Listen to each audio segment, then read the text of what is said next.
Breboneria made his debut in 8 rounds, no? Noong 2023. But unfortunately, he lost that fight. So right now, he's fighting in 4 rounds, hoping to get a win against Mark Henry Escriber. Ito naman si Mark Henry Escriber is also coming from a loss against Welkent J. Pukdol. So both of the fighters are aiming to have to be back on the winning column. Definitely, no? Nako, isa pa tong si Clarence Breboneria, partner. Napaka-amo nito sa baba ng ring. Soft-spoken, napakabait. Pero iba-iba rin ang tapang pag apak niya sa lona. You could see the fire in his eyes. Yung Yeah. And he wants to start Breboneria. quick, no? He wants to start high-paced. He doesn't want to wait. Huge left to the body by shot. Breboneria. Alam mo, partner, sasabihin ko pa lang, 3 panalo ni Breboneria is TKO. Before his loss in 8 rounds, nagkaroon siya ng 3 panalo. So ngayon makikita natin ang lakas ni Breboneria targeting that body, setting up that body shot by probing the head of Escriber. Escriber is trying to... Oh, that upper was solid for Breboneria. Double jab straight. Ang ganda ng mga kombinasyon ni Breboneria, partner, and how fluidly again to the body. Another beautifully timed body shot. Pero bibilib ka doon sa Escriber, partner. Oo. Dehins siya mag-arte-arte. Oo. Kayo agad. Definitely. And that is the fighter in him. Escriber goes he's extra cautious now. Kita mo yung kanyang elbow, talagang iniipit na niya sa body niya. Especially that left portion of Escriber body. So what Breboneria is doing right now is conditioning Escriber na sa ulo siya magpapatama, and then boom, there you go. It goes to the body.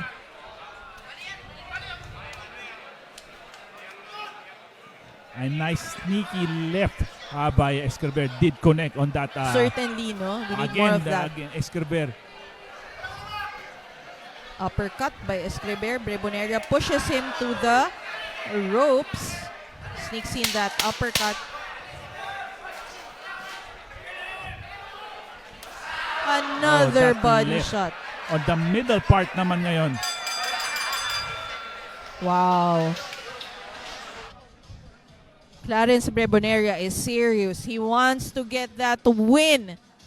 And ito namang si Escriber, after 2 devastating body shots, is still up. Look at that. Let's look at the replay, partner. That's it. That beautifully placed uppercut.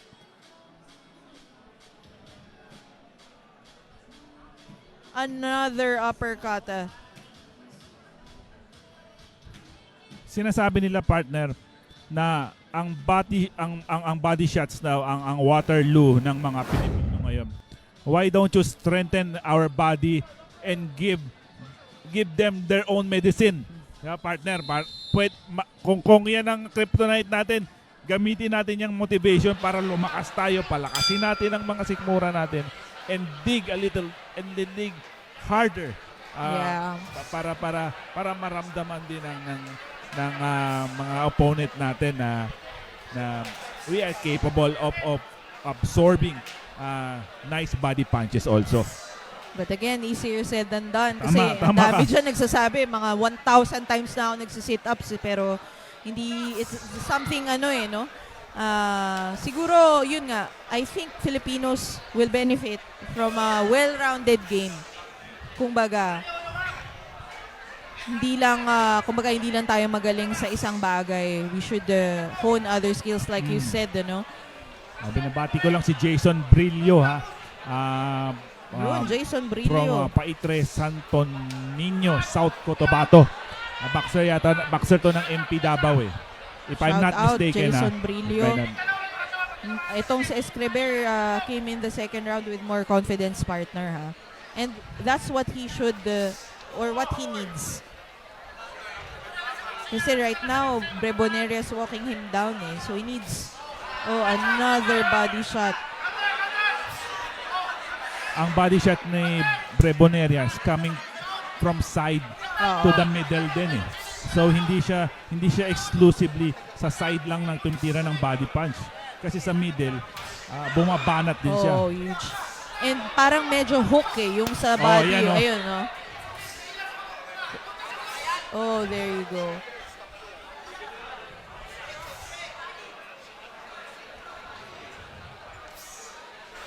I also want to commend the fighting heart of Escriber, partner. Of course.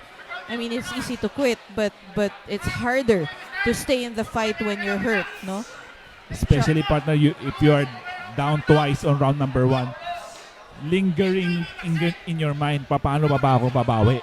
Pero Sure, yeah. yung sa kanya, ilaban lang talaga. Tama. And Roy Alaiza, watching us from New Zealand. Shout out po sa inyo, sir. Basta.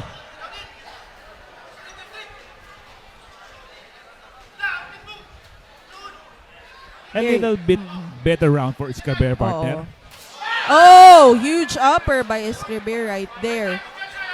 Showing sign of confidence yung Oo. Escriber. An overhand by Breboneria. Right now, Breboneria is fighting at the back foot, ha. Itong si Escriber yung nagli-lead ng ano. The tide is turned, partner. Si Escriber na ngayon ang pumapasok. Yes. The third man in the ring is international referee Noel Haduka. Classmate din natin yan. Of course, of Oo. course. There you have it. End of round number 2. A better round for Escriber. Yeah. But still sharp punching by Clarence Breboneria. Escriber a little more confident in this round. Landing more shots.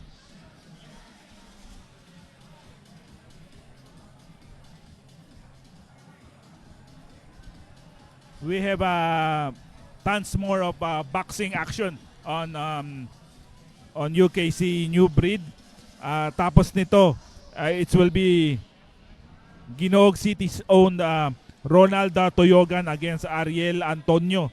At yung susunod doon, yung pride din ng Ginoong City, si Wesley Kaga against Jesse Dayuno. Kaya ang daming mga tagaingong na nanonood sa atin ngayon, partner. Pero sino pinakagwapo na Ginoong sa Ginoong? Ayoko namang maging bias, pero baka si si Altoyogo nandito rin, tagaingog din yun. Oo. Huwag mo nang sagutin, baka Hindi makasakit na. tayo. Oo, hindi na ako sasagot. Importante magagaling silang mga boxer. Christian Briones, Baudi na shoutout from Patrick Soroan watching from Legazpi, Bicol. Shoutout daw kay Coach Ray Pelonia, yung ating magiting na coach from Elorde Gilmore. Yes, Galing yes. kay Sir Roy Alaiza. Sabi ni JC Barrera, pa-invite daw na sa next world. Open naman po tayo. Open, no? open, This open. is open to the public. No entrance fee. Next production? Hindi Or ko prod? alam. Pero yeah, everyone's welcome to Yes, come here sa welcome. Elorde Ballroom. No? And every now and then, ang UKC pumupunta sa mga iba-ibang probinsya para Cover. magtanghal din at mag-cover ng mga magagandang boxing matches. Marvin Vlog, shout out sa iyo dyan sa Aurora. Double jab by Escriber. Oh, another huge body shot by Breboneria. Another one.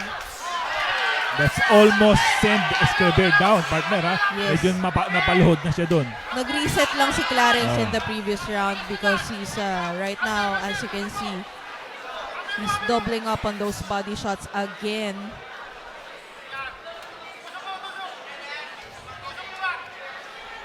May kamukha tong Escriber, partner. Sino?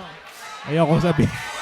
Sige na, sabihin mo na. Hindi ko mamukhaan. Hindi, meron talaga. Meron. Hindi ko mamukhaan. There- Basta meron.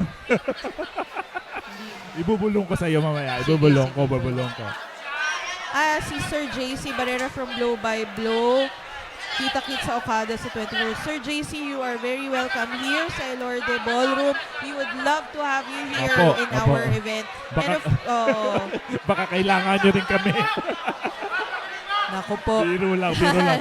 In any way or form, Right. kami po ni Rica Aquino, We're always watching we- blow by we blow. are, supporting Yeah, definitely. blow by blow by Senator Manny Of Pacquiao. course, of course. Salamat, salamat. Malaking laban Oo. yan sa Okada on the 24th, partner, to be headlined by Jemel Negramo. Yes, Tama ba? and tsaka yung laban ng WBC Continental Bantamweight title between si Benny Cañete Benny Cañete, against yes. yung fighter ng Peñalosa. Si Nolly James. Nolly James, Makilan. Makilan, okay. Oo, Kaya kailangan dalawa talaga yung tama. Oo. para may saluhan. Two piece in a pod, diba? Oo. Yeah, Yung- Sir JC. Minsan kasi pag nagsa-senior moments tayo diba? Sir JC Barrera. Biro lang po.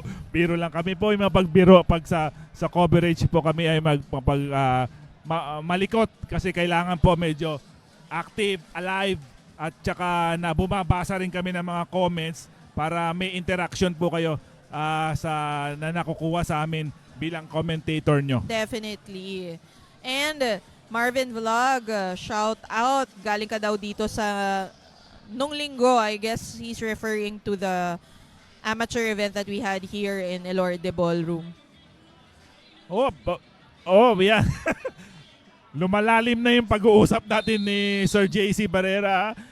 Sir, kayo po i-add ko na mamaya-maya lang.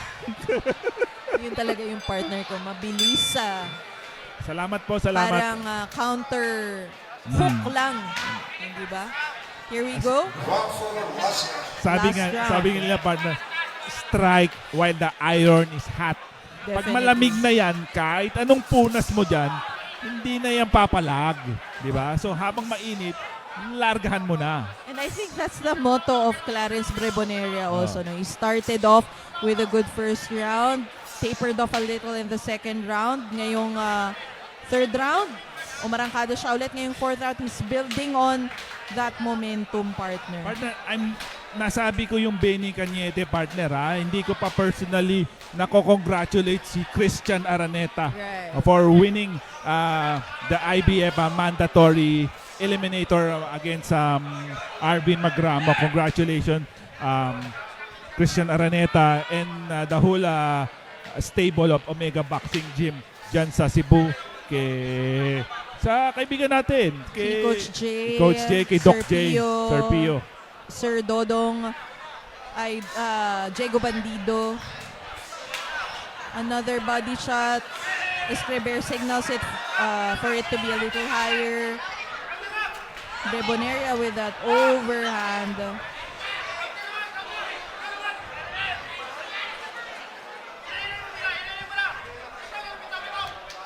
Oh, wow. Breboneria trying to... I like the confidence of Yes. Breboneria. And he's trying yeah. to...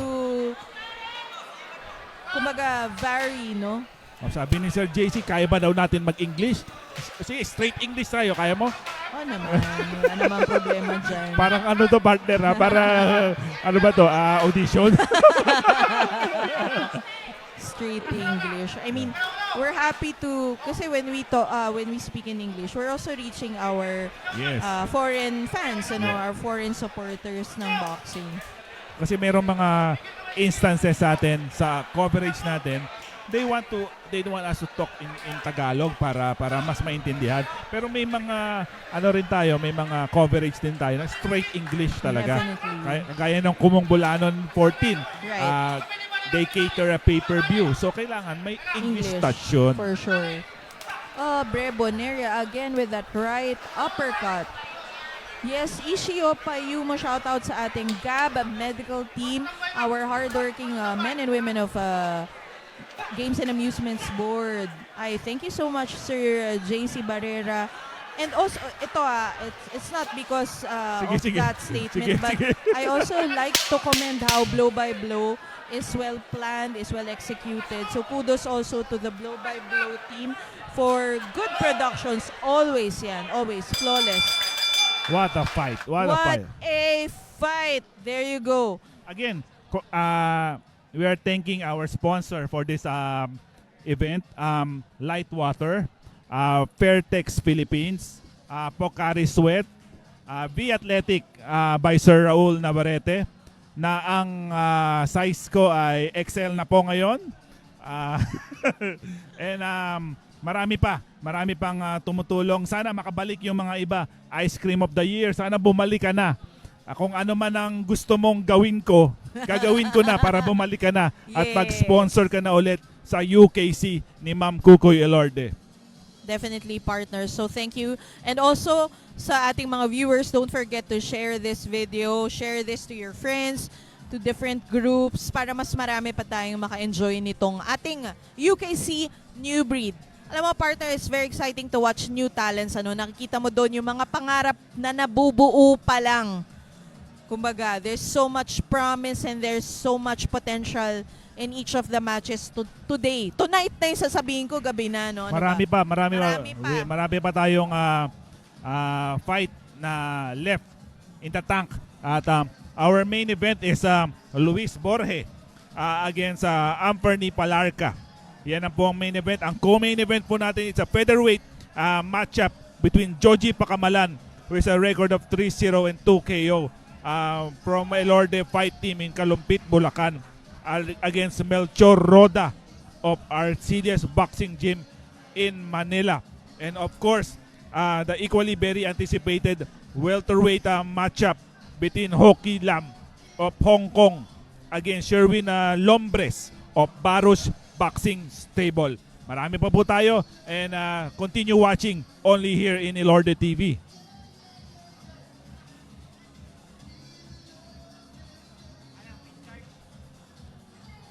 Sabi ni Prinsipe Red, happy birthday daw kay Ma'am Rica. Yes.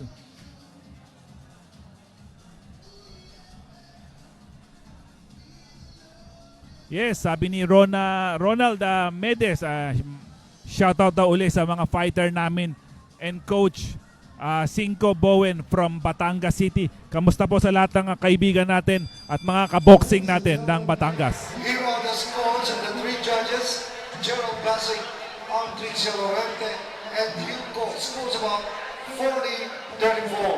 All to the winner on unanimous decision, Thomas Remo Media. Yes, congratulations Clarence Breboneria winning by unanimous decision against Mark Henry Escriber.